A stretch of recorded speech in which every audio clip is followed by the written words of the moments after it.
Barry Brady is now a psychologist with the Regular Army in Sydney.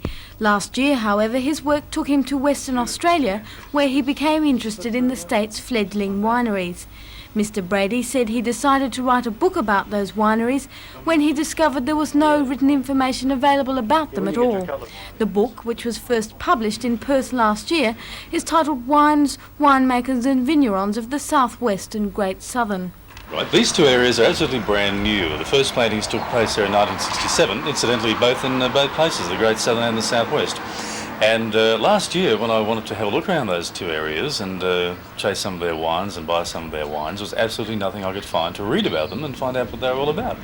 So I thought maybe it's time to write a book. And whilst we're talking now, the whole area is still developing.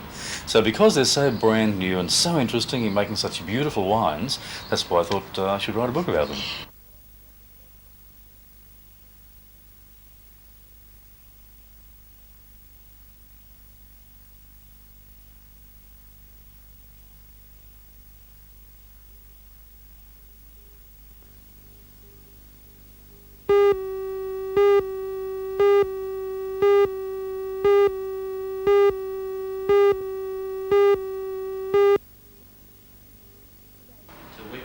Today's conference, held at the Tanella Centre in Bull Street, was the first in a series of 3.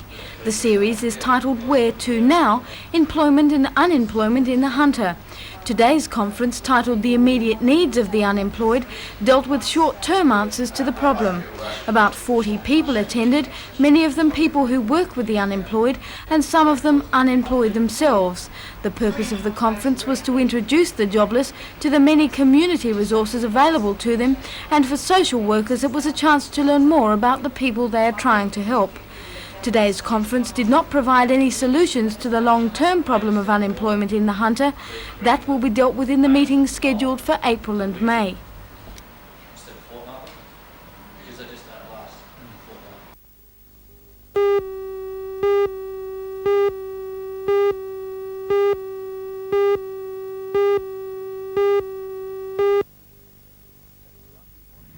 Thank you, John. Good morning. Yes, Newcastle Beach it is. We've come down here to hide from the rain this morning. Strong northeasterly winds, a rising swell from the northeast, choppy, bumpy and very messy conditions, and it doesn't look like being too nice a day for the beach at all. Around the beaches this morning we have waves up to around 1.5 metres on the average. Here at Newcastle Beach we have the most protected conditions in town, and even so, still very messy conditions. No waves at all for the board riders. All of the open beaches in town, I'm afraid, are unrideable this morning, and that swell does appear to be building from the northeast. By this afternoon we could have quite big waves around our Newcastle beaches.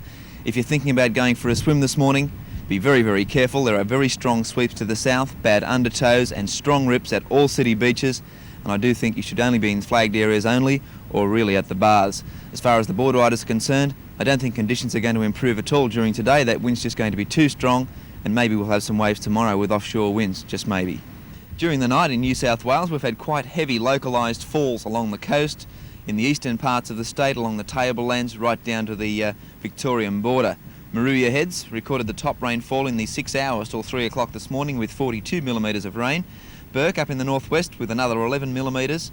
Locally, Nobby's 0.4 of a millimetre, Williamtown 2 millimetres and Murrurundi 0.2 of a millimetre. Now those recordings all in the 6 hours till 3 o'clock this morning.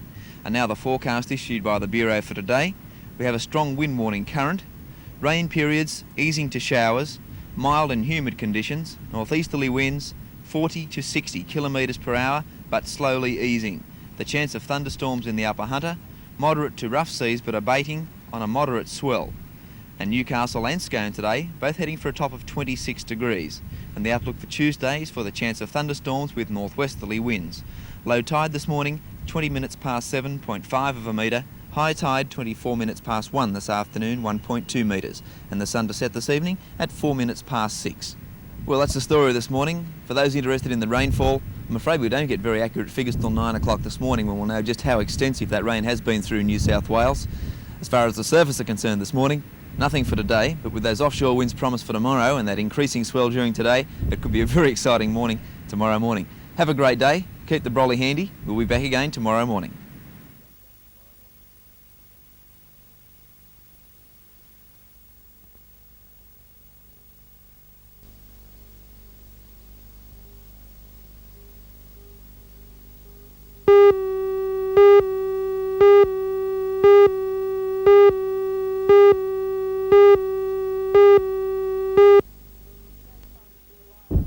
those farmers who rely on water from Upper Hunter dams, this rain has merely been a temporary reprieve.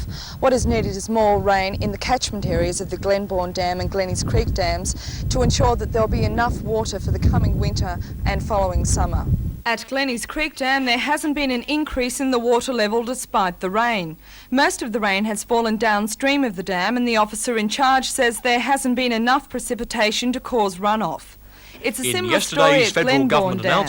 Its capacity remains at an all-time low of 10%, and the catchment area has only received 25 millimetres of rain since Sunday. The lack of rainfall in the Upper Hunter spells trouble for such farmers as Mr Peter Lascelles of Luscantire. Mr Lascelles' irrigation allocation runs out at the end of the month. He says although the rain is welcome, there needs to be a lot more. Oh, I think we could do a little bit more yet, but it's certainly a very welcome relief what we have had. I believe that your allocation is almost up for irrigation. Yes. What would have happened if you hadn't had this rain? Oh, I think we would have the milk production would have slowly dwindled, and we would have just been facing ruin, I think, really. In most areas of the Upper Hunter, the rainfall has been constant today. Muswellbrook recorded 21 millimetres from 9 o'clock to 3 o'clock, while Scone had 17 millimetres of rain, Singleton had 15 millimetres, and Denman received only 4 millimetres. District agronomist Mr David Dane says we now need a break of a few days to allow farmers to sow their winter crops, and then another downpour so germination can occur. Maitland has had 120 millimetres since the rain began on Tuesday night. East Maitland dairy farmer Mr Alan Redmond says the rain has been a lifesaver for him. He says that if the rain hadn't come this month, he would have walked off his farm, because if there's no mud, there's no milk. We're just about reached the end of our tether, most farmers. We're out of water, out of feed and green feed, and if it hadn't rained in the next couple of months, we'd have been without any feed for the winter for cattle. And what would you have done? Well, every farmer would have had to make his own decision. Personally, I was thinking of giving it away. Although we have had some rain, experts say it's just not enough. They say it'll be at least 6 months before they can say for sure that the drought has broken.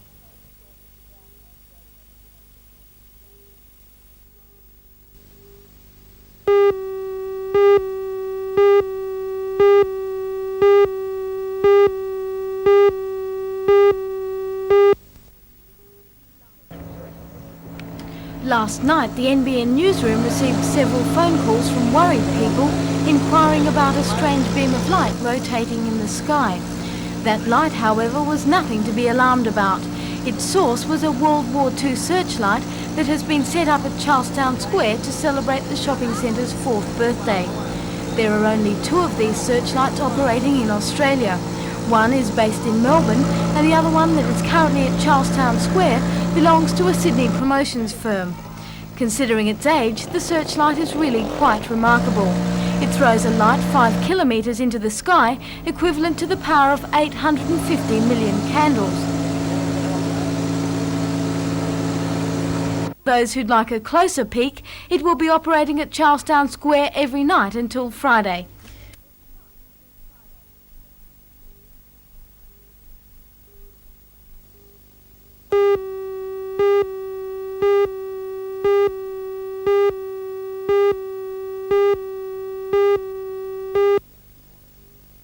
Thank you, John. Good morning. Well, I haven't seen surf like this for a long, long time. Offshore winds, beautiful clear skies, waves around 1.5, 1.8 metres. Looks like being a great day for the surf. We've got plenty of swell around all of our Newcastle beaches this morning.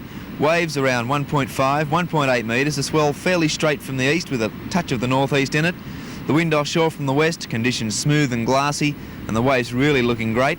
The tide just a little bit low at the moment. Conditions will improve during the morning as the tide starts to come back in. Best waves will be found at the northern ends, like here at Newcastle and down towards Bar Beach and along there towards the cliff. The southern corners, not looking too good at all. Strong sweeps and rips in all of those southern corners, making it dangerous for the swimmers. For the board riders, it looks like being a great day. We've got a surfer here at Newcastle, just tried to take off there then. A guy on the end getting a nice long left. Plenty of left-handers around today. And I think if you'd like to travel, doesn't matter where you go, you're going to find waves. It's just one of those days. It's such a beautiful sunny morning after the rainy weather we've had along the coast just recently. The forecast for today, a warm day with lengthy sunny periods. The chance of late showers or thunderstorms, chiefly in the Upper Hunter. Northwest winds Fresh to strong at times. A strong wind warning is still current. Seas moderate to rough offshore on a moderate swell but slowly decreasing. Newcastle today heading for a top of 29 degrees. Scone expecting 30, and the outlook for Wednesday, very warm with northwesterly winds. Low tide this morning coming up at 8:35.5 of a metre. High tide at 2:43 this afternoon, 1.2 metres. Well, that's our look at the surf and weather this morning. Perfect conditions for the surfers, and looks like it's going to stay this way for a couple of days at least. Well, that's all today and all of tomorrow. The wind offshore, it's just one of those great autumnal mornings. We haven't seen one for a long, long time. In fact, the last day I saw like this was at the Stubbies last year. I haven't seen surf like it since. It looks like being a great day. We'll be back again tomorrow morning. I hope you enjoy it.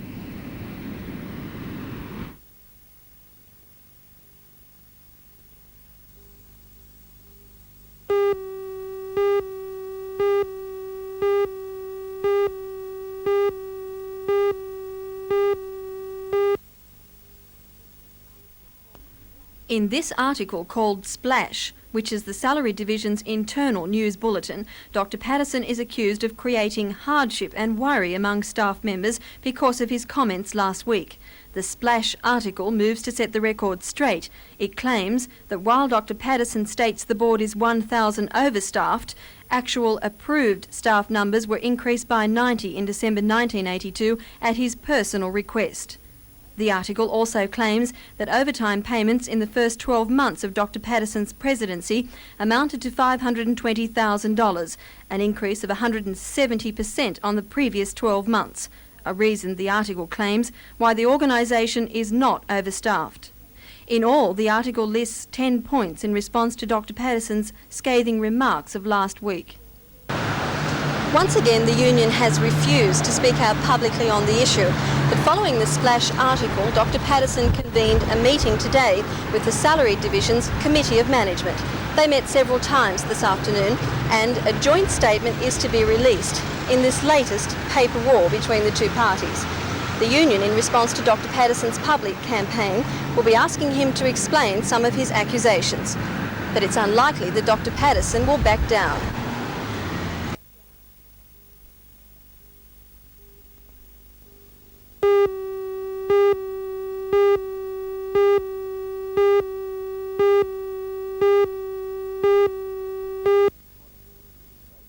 Good morning, another beautiful day coming up. Those winds this morning are not going to be quite so strong. We've got a few high cloud around at the moment, but looks like being a great sunny day. Around the beaches this morning, waves for the board riders, safe conditions for the swimmers, big day coming up for the beach. The swell's disappearing fast. We have waves now around 1 metre at most of the open beaches in town, and in contrast to the last 2 days, the tide now a little high, and the waves will be better later this morning as the tide goes out. At the moment, conditions just looking too full at all of our city beaches, although we still have plenty of guys in the water. If you'd like to go for a swim today, the water's quite cool, but all of our city beaches are quite safe, and the water is actually quite nice once you've been in for a little while. The wind, of course, still blowing offshore from the west. Conditions nice and smooth and glassy, and for the board riders, conditions still look very appealing. For New South Wales today, still expecting a few showers around the southeastern corner, and in the northeast of the state, there is cloud extending from Queensland into the north of New South Wales, and there's the possibility of a few showers up in that region. For the rest of the state, fine, sunny, with westerly winds. For the Hunter region today, the forecast reads a warm day with lengthy sunny periods. Northwesterly winds at 10 to 20 knots, that's 20 to 40 kilometres per hour, tending southwest to southerly at 20 to 40 kilometres per hour tonight, with the chance of a few isolated coastal showers developing. Slight seas on a low swell. Newcastle today expecting a top of 27 degrees, Scone expecting 26. Low tide coming up at 11 minutes past 11 this morning, 0.4 of a metre. High tide at 20 minutes past 5 this afternoon, 1.3 metres. Well, that's our look at the surf and weather this morning. Small waves for the board riders, conditions still good though. Best waves will be found around mid-morning with the tide running out. Safe conditions for the swimmers, a beautiful sunny day coming up, and those winds not as strong as they've been for the last couple of days. Have a great day. We'll be back again in the morning.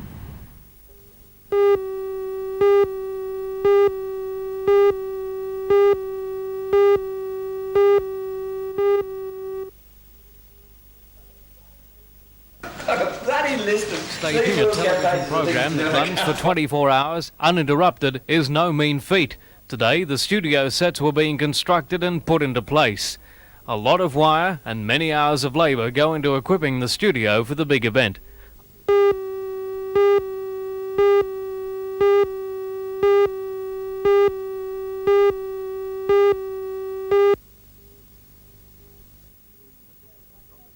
Union officials could promise no easy answer to the problem, promising only that they will use every endeavour to seek a political solution. More meetings with state and federal politicians are scheduled for next week. One aim is to have a federal coal marketing authority established and the New South Wales Joint Coal Board abolished. A shorter term, to reduce the oversupply of coal, the unions called for a ban on all overtime, strict limits on production and no transfers between collieries unless it means an extra job. The bans effectively continue the stalemate over the Drayton open cut and also prevent the expansion of projects such as Mount Thorley, heightening the growing rift between the upper and lower Hunter. And it may mean that those that earn $1,000 a week have got to give up some of that $1,000 a week to see that their mates are kept in a job and given an opportunity to stop in a job. And that's trade union principle.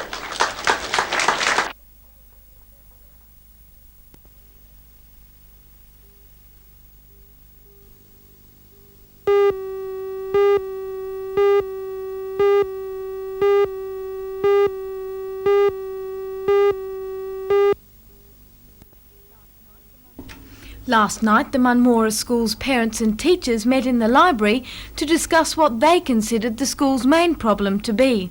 Prior to the meeting, a survey was taken of all parents and teachers, and from that survey a lack of discipline emerged as the school's biggest problem.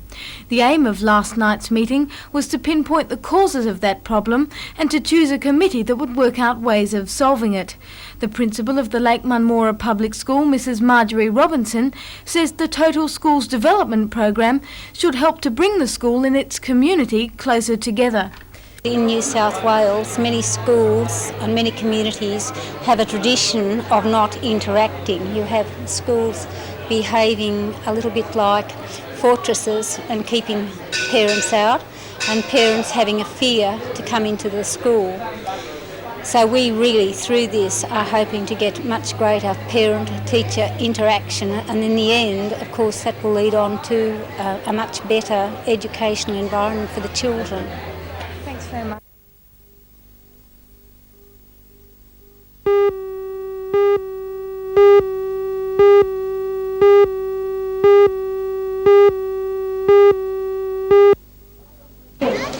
The sun was shining and the people came out in droves on the second and final day of the Toronto Trade Fair. More than 400 exhibitors from all over the Hunter region displayed their wares to some 50,000 people over the weekend. The Toronto Apex, Lions and Rotary clubs pulled their organisational expertise for the two-day show.